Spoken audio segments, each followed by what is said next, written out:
Non हॉजकिन्स lymphoma का अगर सवाल आ जाता है एग्जाम में तो उसको कैसे डायग्नोस किया जाए। उससे पहले हम समझेंगे इनकी ट्रांसलोकेशंस कि कैसे इनकी ट्रांसलोकेशन को याद किया जाए। जब मैं मेडिकल स्कूल में था तो डॉक्टर नजीब साहब ने एक निमोनिक बताया था जो मैं आपके साथ शेयर करने वाला हूँ आज। आप 14 को एज अ कांस्टेंट लेंगे तो उसके लिए आप याद रखेंगे एक 14 ईयर की गर्ल है और 3 वहाँ पे अलग अलग एज के बॉयज़ हैं, एक 8 ईयर का और दूसरा है 11 ईयर का और तीसरा है 18 ईयर्स का। जो 8 ईयर वाला बॉय है वो बच्चा होगा और वो नॉन प्यूबर्टी वाला होगा। वो जब 14 ईयर वाली गर्ल को देखेगा तो बरकत की नज़र से देखेगा तो it is Burkitt's lymphoma. Burkitt lymphoma में जो ट्रांसलोकेशन होती है वो होती है 8-14। जो 11 ईयर वाला होगा वो प्यूबर्टी की तरफ जा रहा होगा और ये पागल निभा होगा।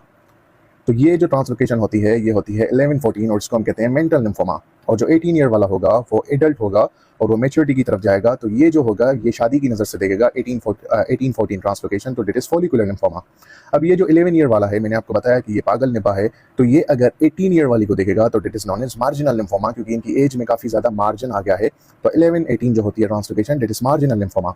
अब आते हैं इनका केस कैसे प्रेजेंट होता है। अगर हम बर्किट लिम्फोमा की बात करें तो इसका निमोनिक होता है बी फास्ट। बी से बर्किट लिम्फोमा, ई से it is associated with EBV and F shows the fast growing tumour and A is for एल्डोसन with jaw mass and S is for starry sky and T is for translocation that is the 8-14 translocation जो कि हमने ऊपर पढ़ी। तो इसका जो case present होता है वो ऐसे होता है कि एल्डोसन with jaw mass and having a starry sky appearance and the translocation is 8-14 so that is Burkitt lymphoma.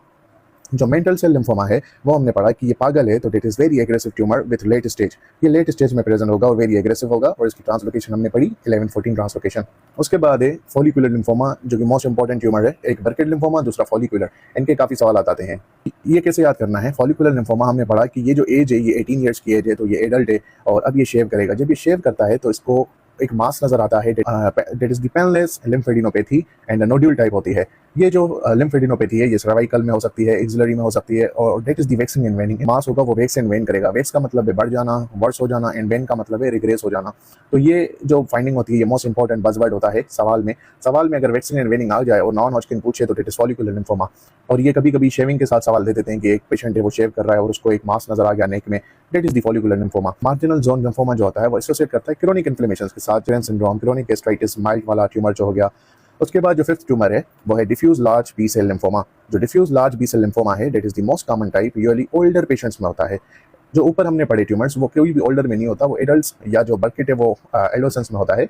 लेकिन जो डिफ्यूज लार्ज बी सेल है वो ओल्डर पेशेंट्स में देखा जाता है। और इसकी जो इंपॉर्टेंट बात आपने याद रखनी है वो ये है कि क्रोनिक लिम्फोब्लास्टिक ल्यूकीमिया जो होता है वो इसमें कन्वर्ट हो सकता है डिफ्यूज लार्ज बी सेल में और ये वेरी एग्रेसिव फॉर्म होता है। इस ट्रांसफॉर्मेशन को हम कहते हैं रिचर्ड ट्रांसफॉर्मेशन। ये आपने याद रखनी है बात इसमें।